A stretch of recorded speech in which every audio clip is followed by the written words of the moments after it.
Thank you, Madam. The Minister for Foreign Affairs just said that with respect to this terrorist incident, you expect the law will take its course. Will he agree that if the law is in fact being respected, the incident would not have happened in the first place?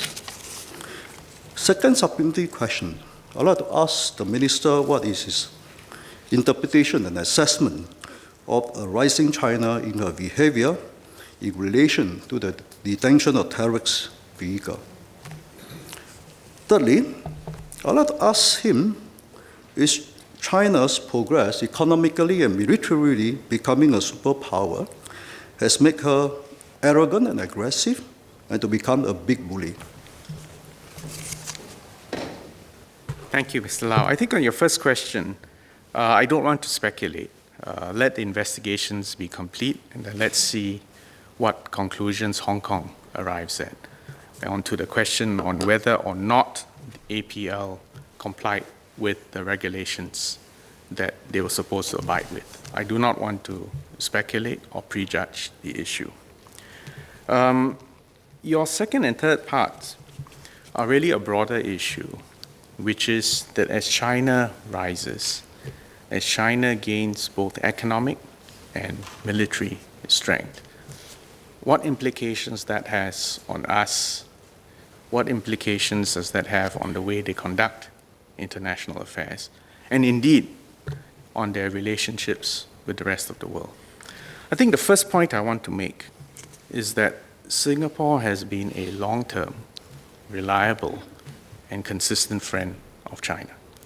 And I say this not in a facetious way, but I say this because we believe that a rising China, a strong China, one that is deeply engaged with the rest of the world and economically integrated, is one that brings enormous benefits.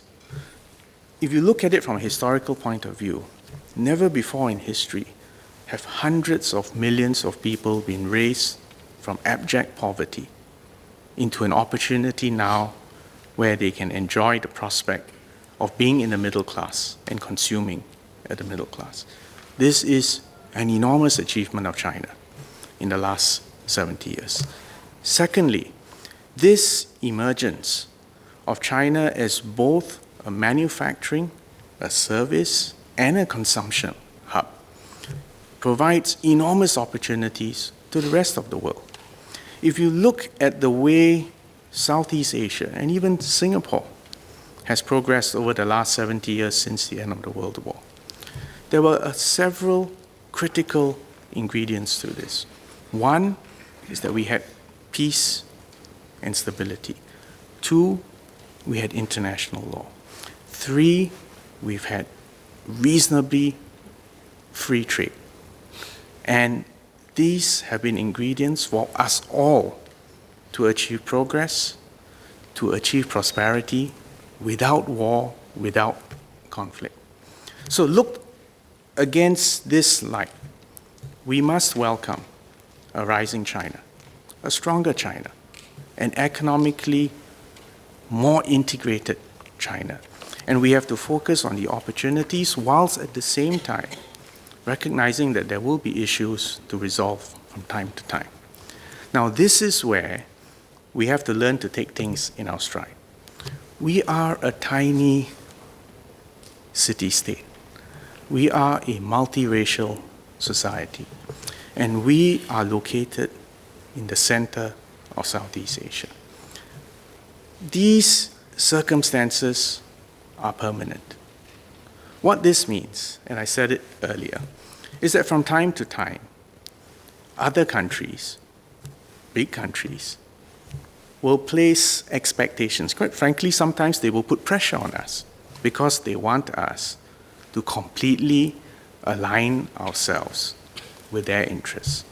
And this is where we sometimes, from time to time, have to courteously, respectfully defer and remind everyone, big or small, that please let Singapore be Singapore.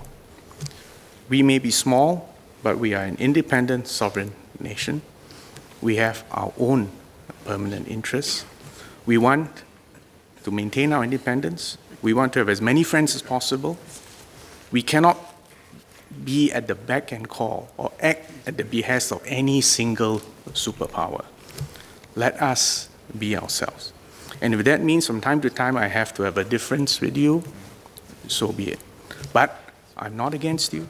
I am completely in support of your rise. And as to our attitude to international law, because of our circumstances of our independence, the circumstances of our existence in the heart of Southeast Asia, international law and adherence to agreements is absolutely crucial to us. So again, this is not personal. This is a matter of the way Singapore got its independence and the way Singapore will continue to remain an independent, viable nation. Similarly, for free trade, whether it is TPP or RCEP or any other free trade agreement, the point is this: trade represents 3 times our GDP. This is a ratio which I think no other country has. Because of that, for us, trade is not a negotiating point. It's not a debating point. Trade is our lifeblood. So when we go around the world saying, look, we want to lower the barriers for trade because we believe this is a formula that has generated enormous opportunities and wealth for so many of us. Now, that doesn't mean free trade is an unalloyed good. You have to be aware that for each nation that engages in this negotiation, you also have to ensure that you protect the vulnerable groups in our society. And members of the House will also appreciate, in fact, that's what we've been doing for the last 10 years. So we are trying to find that happy balance, the happy balance between free trade and social security, between expanding opportunities and making sure no one gets left behind, between sometimes having to stand up to big powers to tell them that we will have to have a polite disagreement, but we are still for you and we're not against you. Do not force us to make invidious choices. So that's really the strategic backdrop to the decisions that we make, the actions and the words we put. And I hope members in this House, and in fact, I hope all Singaporeans will therefore understand, take this in our stride, remain calm, understand the big picture, do not panic, most important, do not be divided. And Ms. La, I'm glad to say, I hope you will agree with me, that this is an issue on which the Workers' Party, in fact, hopefully all members of this House, whether from opposition or NCMP or NMPs, stand with the government. That this is one of those occasions for us to learn the right lessons, to stand together, because ultimately foreign policy begins at home. Thank you.